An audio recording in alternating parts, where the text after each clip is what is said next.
میرے حضور کی تو کوئی بہن نہیں تھی، در یتیم ہے، لیکن جب حضرت حلیمہ سعدیہ کے ہاں حضور گئے تو وہاں حضور کی ایک رضائی بہن کا تذکرہ ملتا ہے جو حضور کو لوریاں دیتی تھی، نام شیمہ تھا۔ تو شام کے وقت جب خواتین کھانا پکانے میں مصروف ہونے لگتی تو بہنیں ویر اٹھا کر کے باہر لے جاتی۔ ہر بہن کا خیال یہ ہوتا کہ میرے ویر سے سونا زمانے میں کوئی نہیں۔ کہتے ہیں خوبصورتی دیکھنے والے کی آنکھ میں ہوتی ہے، جس کے ویر کا رنگ سونا ہوتا تو وہ کہتی رنگ نہیں تو کچھ بھی نہیں ہے، اور جس کے نقوش تیکھے ہوتے تو وہ کہتی کہ رنگ کا کیا ہے، حسن تو نقوش میں ہوتا ہے۔ جس کی آنکھیں خوبصورت ہوتی وہ کہتی میرے ویر کی جھیل جیسی آنکھیں تو دیکھو۔ اب یہی بنو سعد کے محلے میں ہوتا، بچیاں اپنے ویر اٹھا کے لے آتی ہے، کہتی میرے ویر ورگا کوئی نہیں، دوسری کہتی میرے ویر جیسا نہیں، اتنے میں حضرت شیمہ اپنا ویر محمد اٹھا کے لے آتے اور دور سے ہی کہتی نہیں میرا ویر بھی آ گیا، تو سب کے سر جھک جاتے، کہتی نہیں نہیں نہیں شیمہ تیرے ویر کا مقابلہ تو نہیں نا، ہم تو آپس میں بات کر رہی ہیں۔ اور پھر جب کسی بہن کے ویر کو متفقہ طور پہ ساری کہہ دیں کہ تیرا ویر ہی سونا ہے تو پھر اس کا فخر دیدنی ہو نا، پھر ان کا ذوق آسمان کو چھونے لگتا۔ ابن حشام سیرت کی سب سے پہلی کتاب، اس میں یہ واقعہ لکھا ہے کہ پھر حضرت شیمہ حضور کو اپنی آغوش میں لے کے سمیٹتی اور پھر چومتی اور پھر وہ لوری دیتی، اور وہ لوری کے لفظ بھی لکھے ہیں، ربنا ابک لنا محمدا حتی اراہ یافعا و امردا، اللہ میرے ویر محمد کو سلامت رکھنا۔ آج یہ پالنے میں بچوں کا سردار ہے، کل وہ لمحے آئے جوانوں کا بھی سردار، اور پھر جھوم جاتی اور کیا خوشی ان کی دیدنی ہوتی۔ اور پھر وہ منظر بھی آیا کہ حضور علیہ السلام مکے چلے گئے اور یہ جوان ہوئی اور پھر ان کی شادی کسی قبیلے میں ہو گئی۔ آقا کریم نے اعلان نبوت کیا، 13 سال کا وقت کٹا اور پھر حضور مدینہ شریف چلے گئے۔ جب غزوات کا سلسلہ شروع ہوا تو جس قبیلے میں شیمہ کا نکاح ہوا تھا اس قبیلے میں مسلمانوں کے ساتھ ٹکراؤ ہوا تو اللہ نے مسلمانوں کو فتح عطا کر دی۔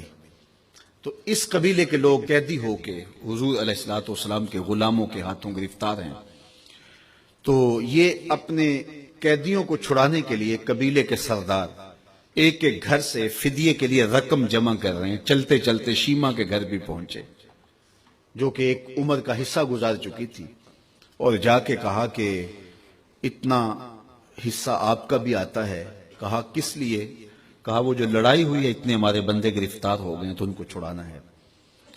تو چلتے چلتے باتوں میں کسی کے لبوں پہ حضور کا نام آ گیا تو شیمہ نے کہا اچھا انہوں نے تمہارے لوگ پکڑے؟ کہا ہاں۔ تو کہا پھر تم رقم اکٹھی نہ کرو، مجھے ساتھ لے چلو۔ انہوں نے کہا تجھے ساتھ لے چلیں؟ کہا تم نہیں جانتی وہ میرا ویر لگتا ہے، وہ میرا بھائی لگتا ہے۔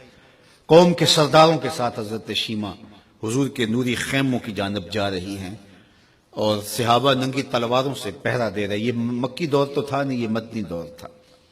اور شیمہ قوم کے سرداروں کے لے کے جب آگے بڑھنے لگی نا تو صحابہ نے تلواریں سونت دی، رک جا اے دیہاتی عورت، جانتے نہیں آگے کوچہ رسول ہے، آگے بغیر اذن کے جبریل بھی نہیں جا سکتے، تم کون ہو؟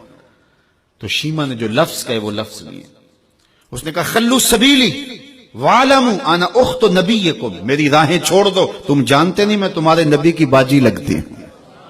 تلواریں جھک گئیں، آنکھوں پر پلکوں کی چلمنے آ گئے، راستہ چھوڑ دیا۔ حضور کے خیمہ نوری میں داخل ہوئی تو حضور نے دیکھا، پہچان لیا، اٹھ کے کھڑے ہو گئے۔ فرمایا بہن کیسے آنا ہوا؟ آپ کے لوگوں نے ہمارے کچھ بندے پکڑے ہیں، چھڑانے آئی ہیں۔ تو فرمایا بہن تو نے زحمت گوارا کیوں کی؟ تو پیغام بھیج دیتی میں یوں ہی چھوڑ دیتا، لیکن تم آ گئی ہو، اچھا ہوا ملاقات ہوئی۔ پھر حضور نے قیدیوں کو چھوڑنے کا اعلان کیا اور کچھ گھوڑے اور چند جوڑے حضرت شیمہ کو حضور نے تحفے کے طور پہ دیے۔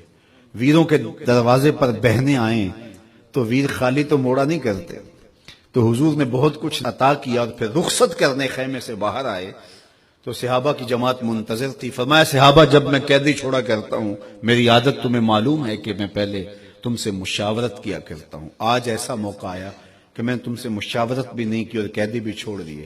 کہا جو چاہیں آپ کریں، لیکن کیوں مشاورت نہیں فرمائی حضور؟ اگر ارشاد فرما دیں۔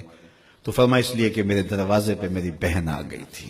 کوئی لاؤ تو صحیح زمانے میں ایسا، کوئی لاؤ تو صحیح زمانے میں یہ جمال اور یہ حسن اور یہ کمال رکھنے والا، تو پھر کیوں نہ ہم اپنی ساری زندگی اس آقا کے نام لگاتے ہیں۔